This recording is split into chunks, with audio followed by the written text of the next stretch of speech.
1 ঘন্টায় ওড়ে কত 400 কিলোমিটার সে দৌড়াতে পারে, উঠতে পারে 400 কিলোমিটার বেগে। অর্থাৎ এখান থেকে ঢাকা কত কিলো? 250 ধরেন। 250 কিলোমিটার রাস্তা আমাদের যেতে কত সময় লাগে? আর মাত্র আধা ঘন্টা 40 মিনিটে পাখি পেরেগ্রিন ফ্যালকন নামক একটা পাখি সে ঢাকায় চলে যায়। এই পেরেগ্রিন ফ্যালকন পাখিটা এত দ্রুত গতিতে যখন আকাশে ওড়ে, তার তো লাঞ্চ ব্লাস্ট হয়ে যাওয়ার কথা, ব্লাস্ট হয় না। এই পাখিটা যখন আকাশে ওড়ে, উড়ন্ত পাখিটা যখন আকাশে সুন্দর করে চলতে থাকে, আল্লাহ রাব্বুল আলামিন ওই ফ্যালকন পেরেগ্রিন ফ্যালকনের নাকের ভিতরে একটা শক্ত ট্যাপ দিয়েছেন, হাড়ওয়ালা ট্যাপ দিয়েছেন।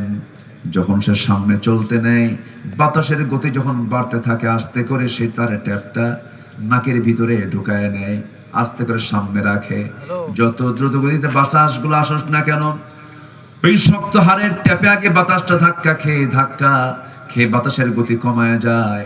এরপর আস্তে করে তার নাক দিয়ে শ্বাস প্রশ্বাসে তার লাঞ্চের মধ্যে নিয়ে নেয়, লাঞ্চ ফাটে না। ঠিক একই প্রযুক্তি আজকের বিমানে আজকে বিজ্ঞানী ইউজ করেছে, যেরকম সুবহানাল্লাহ। এখন বলুন, পাখি থেকে বিমান না বিমান থেকে পাখি? বলেন, পাখি থেকে বিমান না বিমান থেকে পাখি? পাখি থেকে বিমান। আওয়ালাম ইয়ারা ইলা তাইরি ফাওকাহুম সাফাতি ইয়াকবিদিন। মানুষ কি পাখির দিকে তাকায় না? আমি এই পাখিকে কত সুন্দর করে বানিয়েছি। আল্লাহ পাকের নিদর্শন এগুলো। ছোট্ট পাখি ওই সাইপ্রাস থেকে চলে আসে, পরিযায়ী পাখিগুলো, অতিথি পাখিগুলো চলে আসে এই খুলনা অঞ্চলের শ্যামনগরের বিশাল বড় বড় বিল হাওড়, এই সমস্ত মাছের ঘেরগুলোর আশেপাশে ওই অতিথি পাখিগুলো চলে আসে।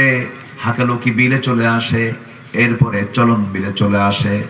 40,000 কিলোমিটার দূর থেকে ওই পাখিটা যখন চলে আসলো দেশের মাটিতে, মনে হয় তারা পাসপোর্ট নিয়ে আসে। পাখির গায়ে তো মনে হয় পাখির হাতে একটা পাসপোর্ট দিয়ে দেয় আল্লাহ। পাসপোর্টও নাই, ইমিগ্রেশন নাই, কোনো বিমানও নাই, নিজস্ব বিমানে চড়ে তারা রওনা দিয়ে দেয়।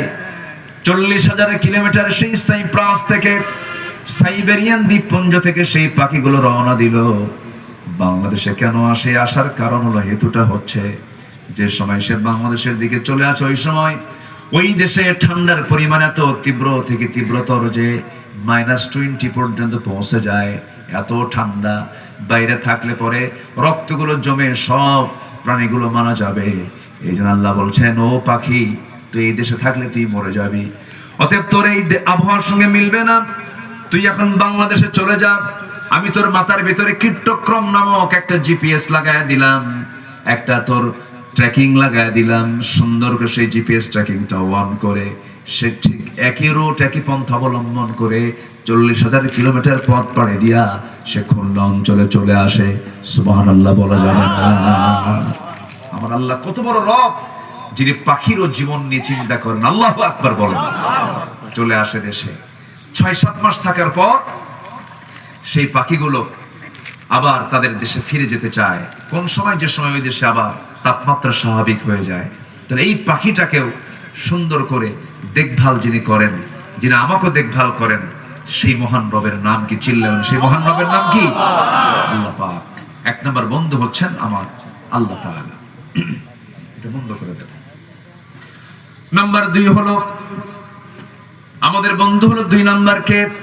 ইন্নামা ওয়ালিয়ুকুমুল্লাহু ওয়া রাসূলুহু ওয়াল্লাযীনা আমানুল্লাযীনা ইউকিমুনাস সালাহ ওয়া ইউতুনাস যাকাতা ওয়া হুম রাকিউন।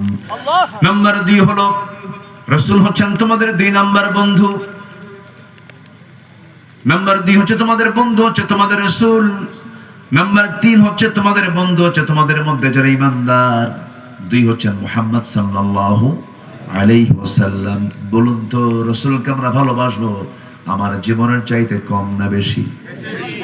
এত আস্তে বললেন, বেশি। একটু জোরে বলুন, কম না বেশি? বেশি। কম না বেশি? বেশি। বেশি।